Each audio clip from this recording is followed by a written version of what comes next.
move, the game seemed to glitch out and the opponent's Pokemon would disappear. This move could even be used against trainers after all their Pokemon were gone, and would cause the trainers themselves to disappear and have their sprites replaced with a tombstone upon emerging from the battle. Ultimately, after beating the game, the author exclaimed that there were no people left in the game, only tombstones where people once had been. The player then enters into a battle, but this time it's against the ghost he had been using before.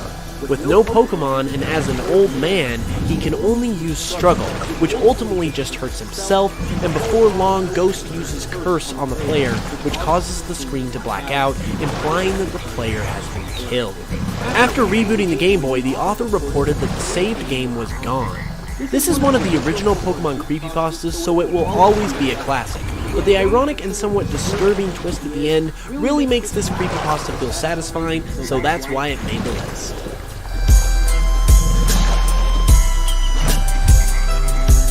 Following up Creepy Black at number 4 is the tale of another so-called hacked Pokemon cartridge, and that would be Pokemon Strangled Red. Now, the story of Strangled Red is a lot like the story of Creepy Black. The author exclaims that he discovered a copy of Pokemon Red in the trash, and this particular copy had a distinct tear on the label across Charizard's neck. Acting as a supposed prequel to Red and Blue, Pokemon Strangled Red has you playing as a character named Steven, who starts his journey with a Charmander named Mickey. The game plays like any other Pokemon game, but it's when you finish the main story that things start to get creepy. Your rival in the game is your brother Mike, and after beating him as the champion, he asks you to trade him your prized Charmander Mickey to help him complete his Pokedex. You reluctantly agree, but during the trade process, the game crashes. After restarting the game, 1 year had passed, and it's discovered by the author that the player character Steven is growing increasingly depressed because Mickey had died. With sadness growing into rage, Steven ultimately comes into contact with something known as $, which is implied to be his brother Mike. And at the end of the game, it's also implied that Steven strangled his brother Mike to death for killing his beloved Mickey. I definitely recommend looking up the full version of this one because obviously I just had to summarize it, but this one has a really nice balance of story and creepiness to it, and just like Creepy Black, I really like how the big plot twist comes right at the end after the main story. As good as it is though, we've still got some better stories to check out, so let's move on with the list.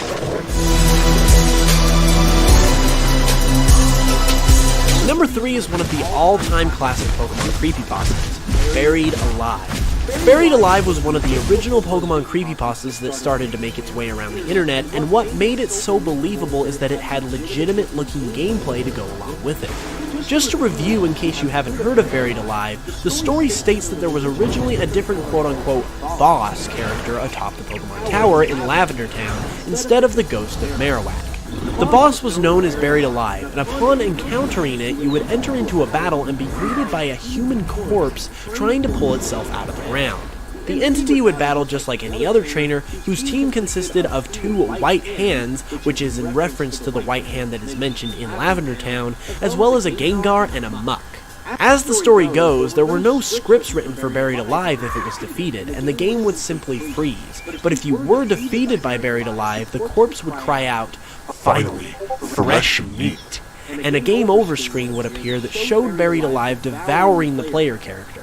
Now personally, as I first learned about this creepypasta, I was fairly convinced that it might be true just because of that gameplay that the story had to go along with it. And that realism is what I think makes this creepypasta so good and one of the best and creepiest of all time.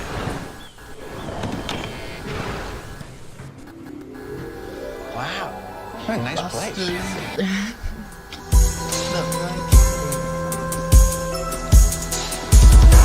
Up at number 2 is one that honestly was really tricky for me to find out if it was really true or not, and that's Lavender Town Syndrome. Now this one, just like all the others on this list, is just a story, but the story goes that shortly after the release of Pokemon Red and Green in Japan, large amounts of children began to commit suicide due to the effects of hearing the Lavender Town theme.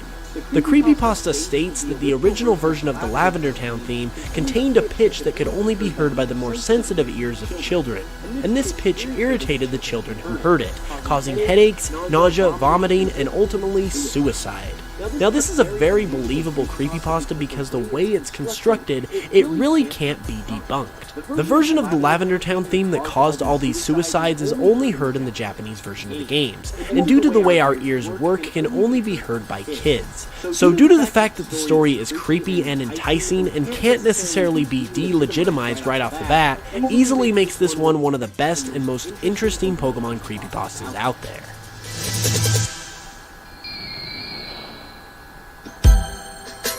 And the creepypasta that takes the #1 spot for being the creepiest of them all is Pokemon Lost Silver. Now, unlike some of the other picks on this list that were there because they were somewhat believable, Lost Silver is here at the top simply for its amount of morbid creepiness. This one is pretty clear right from the start that it's not a true story, but that doesn't stop it from putting the creepy in creepypasta. It begins much like any other creepypasta. A guy picks up a copy of an old Pokemon game, in this case Silver, wanting to replay the game due to the fact that Heart Gold and Soul Silver were soon to be released. So the guy picks up the game and starts to play, but then something weird happens. The game won't start up normally, and when he's finally able to get through the intro and into the game, it places him immediately inside what looks like Tin Tower or Sprout Tower, without even giving him the option to continue the game. It gets creepier when the guy checks his party of Pokemon and notices that he has 5 unknown, which in their order spell out leave, and the 6th being a Cyndaquil with the nickname Hurry. The player also checks their trainer card, noticing they've already obtained all 8 badges before attempting to move throughout the game. As the player begins to make his way throughout the game, the eerie transmission from the ruins of Alph can now be heard, and before long a message appears that proclaims Hurry has fainted. Upon checking the party, the player now has a new set of unknown that spell out, he died, along with a trainer card that depicts the player with his arms cut off. The game continues to become more and more unsettling as the player keeps playing, with each area becoming more unnerving than the last, and the trainer card depicting the player as more and more brutally injured. Upon checking his party again, a new set of unknown appear that spell out dying, along with a Celebi that knows the new Perish song. The player then makes their way down a long corridor and comes across what looks like Red. A battle then automatically ensues with Red, and he sends out a visibly distressed Pikachu while you send out your Celebi. Celebi uses its Perish song and ultimately faints both Pokemon, or in this case, kills them, and seemingly the trainers as well. The player then ends up back at their house as a ghost, with nothing but a head to show on their trainer card. His new team of unknown now spell No More, and upon trying to find somewhere to go next, the player happens upon another living version of themselves that when talked to says, goodbye forever. The game then cuts to a cemetery, but the player's sprite is nowhere to be found. Their team of unknown now spells I'm dead, and the trainer card shows no trace of the player and shows human skulls where the gym leaders must have been. Finally, upon trying to exit the game, a message appears that reads, rest in peace, and the game freezes. Now, for the sake of summarization, I wasn't able to describe this story in all its gruesome detail, but hopefully the video I provided helped a little in showing you just how messed up this creepypasta truly is. If you haven't gone over it before, I highly suggest checking it out in full, because it is definitely one of, if not the best Pokemon creepypasta of them all. So there you have it, guys. Those were my personal top 5 Pokemon creepypasta.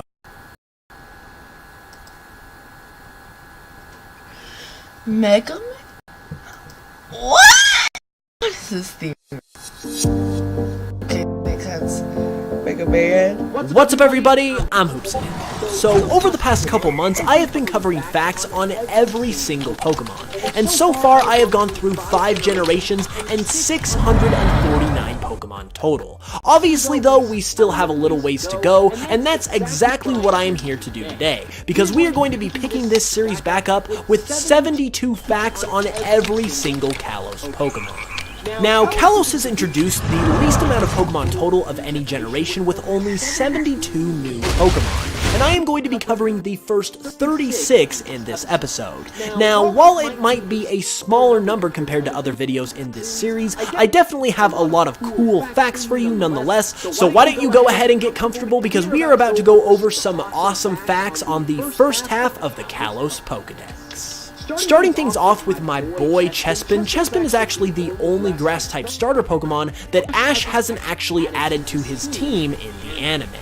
Oddly enough, its evolution Quilladin is the only Pokemon whose name begins with Q that was not introduced in Generation 2, with the only other Q Pokemon being Quilava, Quagsire, and Qwilfish, who all made their debut in the Johto region.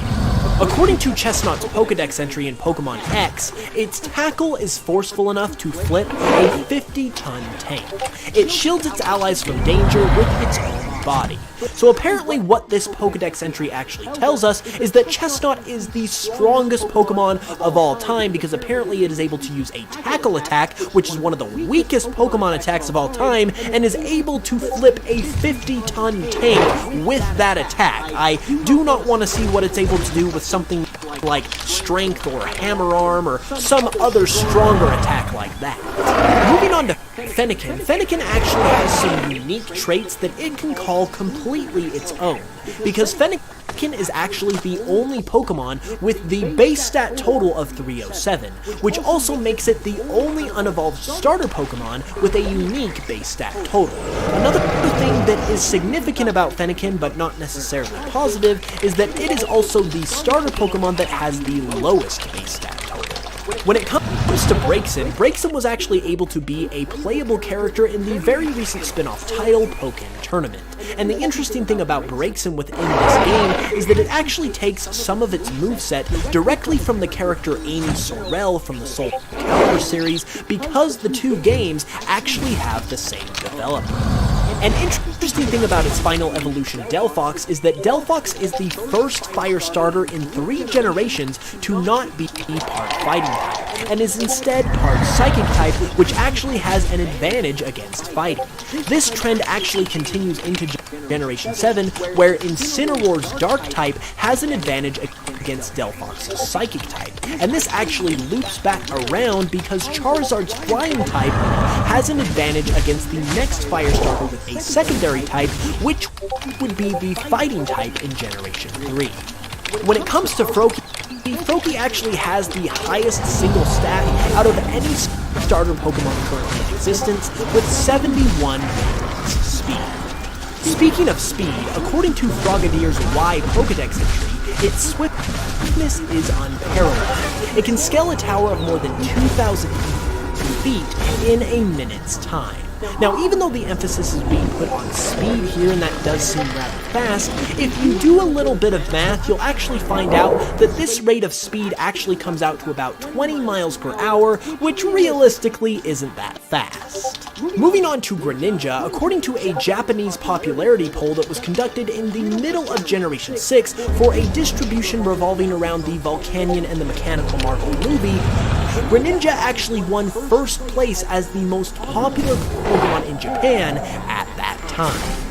When it comes to Bunnelby's shiny form could actually be considered its true coloration, because not only is its coloration intended to look more like that of a regular bunny, but due to the fact that Bunnelby uses its ears to dig, and the brown on Bunnelby's ears and body is gone on its shiny, it can be concluded that it's not there because shiny Bunnelby is clean, and therefore its true bodily colors can be seen. I'm looking to regain my crown as the king of the big game. So you're looking for something serious? Very serious. He's so come to the right place. Well, we have TCL TVs. Powerful performance with an awesome picture at great price. What were you thinking? 4K, HDR, all the smart features. You're not messing around. My brother-in-law is going to be crushed. In a good way. Nothing physical. I don't judge.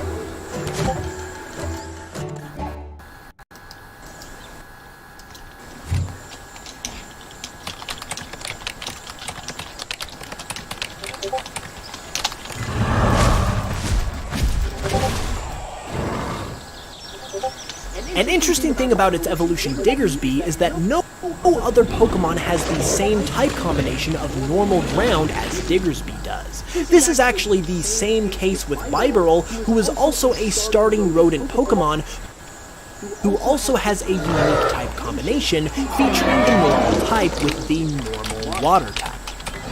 An ironic fact about Fletchling is that even though Fletchling debuts in one of the very first non-Japanese based regions of Kalos, it is the very very first regional bird that is actually based on a Japanese-specific bird, that being the Japanese robin, while the rest of the regional birds from the Japanese-specific regions are all based on common birds that are found all throughout the world. A fact that is worth noting about its evolution Fletchinder is that Fletchinder debuted into the anime during the episode Breaking Titles at the Chateau, and for whatever reason, this episode, along with the previous episode prior to it, was actually skipped altogether in the Hindi dub of the anime. According to Talonflame's Y Pokedex entry, when attacking prey, it can reach speeds of up to 310 miles per hour. It finishes its prey off with a colossal kick. Now, don't get me wrong, 310 miles per hour is extremely fast, but why 310? Why not 325, 300? Seems like a kind of an odd number to be your max speed. Moving on to the Scatterbug family, Scatterbug as well as its evolutionary relatives are actually the only bug-type Pokemon that were introduced in Generation 6. With its evolution Spupa, Spupa is actually only able to learn 3 moves by level up, 2 of which are Protect. It learns it once at level 1 and once when it evolves into Vivillon. It is also only able to learn just 1 TM and or HM, which also just so happens to be, as a matter of fact, Protect. When it comes to its fully evolved form Vivillon, Vivillon is the only fully evolved Pokemon who is capable of having the ability Friend Guard. Moving on to Litleo, no other Pokemon has the same gender ratio as Litleo in its evolution Pyroar, that being 1 male to 7 female. Speaking of Pyroar, Pyroar actually has a lot of unique traits going for it. For instance, it is the only Pokemon along with its pre-evolution Litleo to have the normal fire type. On top of that, there is the unique gender ratio that we just discussed. And finally, Pyroar is also the only Pokemon with a base stat total of 507. Next up is Flabebe, and Flabebe is actually overall the tiniest Pokemon ever introduced up to this date, because Flabebe is tied with Joltik, Cutiefly, Comfey, and Cosmoem as the smallest Pokemon in height at 4 inches tall, and at 0.2 pounds, or 0.1 kilograms, it is tied with Ghastly, Haunter, Cosmog, and Cortana as the lightest Pokemon as well. When it comes to Floette, it's rather interesting, because a special form of Floette, that being a Z's Floette, was actually programmed into Pokemon X and Y, and it even has its own signature move, indicating that it was going to be obtainable at some point. But to this day, it has never been used in the games for any reason whatsoever. Most likely, it had its own event planned that was going to be unveiled at some point during Generation 6, but that event was cancelled for an unknown reason. An interesting thing about the fully evolved form of Florges is that according to Bulbapedia as well as research, Florges does not actually appear in any. An interesting yet subtle detail about Skiddo is that in addition to being based on a goat, Skiddo is also partially based on a bike, and this can be seen in its horns, which resemble the handlebars of a bicycle. With its evolution Go-Goat, in footage for Pokemon X and Y that was revealed prior to the official release of the games, Go-Goat's shiny form was actually starkly different to its final shiny form that we got in the official release of the game. Speaking of shinies, Pancham's shiny coloration is actually based on the King Ling Panda, whose coloring is actually brown and white instead of the classic black and white of your regular standard panda. With its evolution Pangoro, according to Pangoro's Ultra Moon Dex entry, Pangoro is the type to talk with its fists. It doesn't say much as it pummels opponents with enough force to send a dump truck flying. Now, if you have been watching these generational fact videos, you would know that an absurd amount of Pokedex entries talk about Pokemon just beating the crap out of automobiles, and this is the latest example.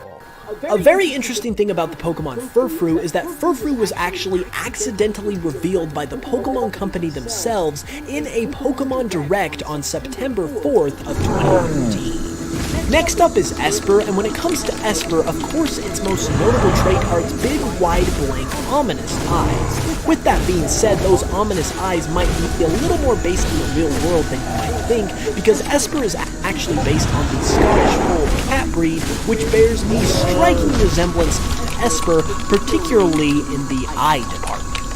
A very interesting thing about Meowstic is that Meowstic is the only Pokemon to learn two completely different sets of moves by level up, depending on its gender.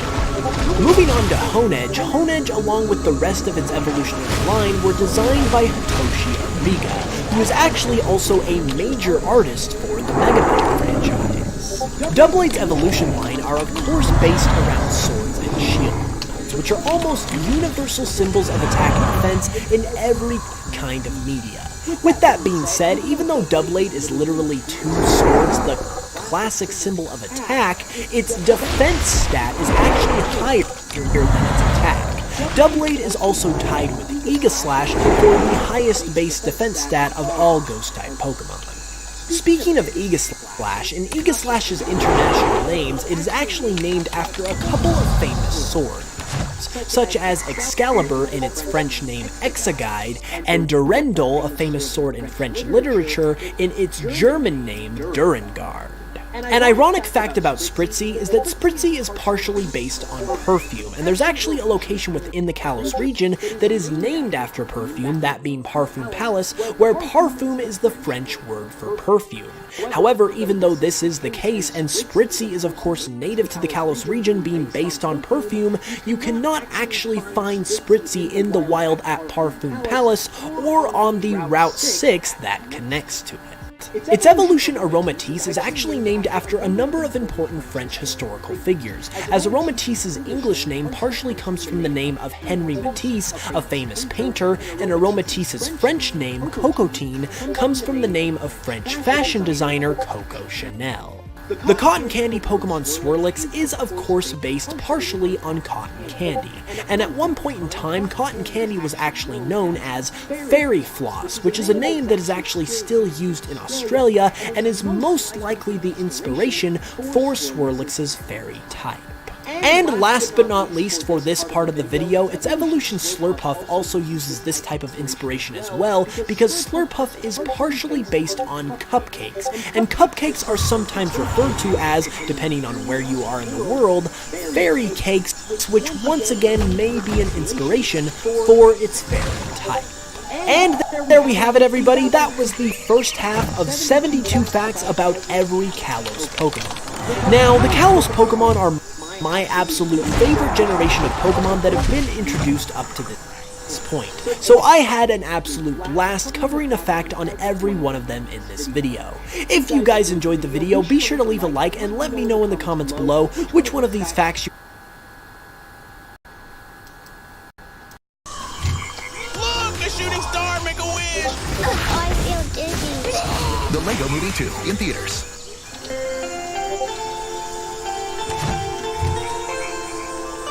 What's up, everybody? I'm Hoops and Hip Hop, and today it's time to take another look at the Hoenn region. Recently, as one of the series on my channel, I have been going through each region of the Pokemon world and covering 10 facts that you probably don't know, and in today's episode of that series, we are going to cover the Hoenn region. Of course, Hoenn made its debut in Pokemon Ruby and Sapphire, and it made its triumphant return, or should I say its trumpet return, in Pokemon Omega Ruby and Alpha Sapphire. So, we have seen a lot of the Hoenn region, especially in the last few years. However, with that being said, I am willing to bet that there are some things about Hoenn that you guys do not know, and that's exactly what we're covering today. Here are 10 facts that you don't know about Pokemon's Hoenn region. Okay, we are going to start things off here in Petalburg City. Of course, Petalburg City is one of the very first towns that you come across during your Hoenn region adventure. However, the interesting thing that we're going to highlight about it here is that there's actually another city within a Nintendo franchise that is known as Petalburg, and that would actually be in Paper Mario: The Thousand-Year Door, as there is also a city named Petalburg in that game as well. It goes even further than this, however, with the Pokemon connection, because next to this Petalburg city in Paper Mario, there is also a Sunstone and a Moonstone nearby, which are two stones that can also be found within the Pokemon franchise as well. If you follow Pokemon very closely, you probably know that every region is based on a real-world country or region of our actual world, and that is no exception with Hoenn, as Hoenn is based on the Kyushu region of Japan.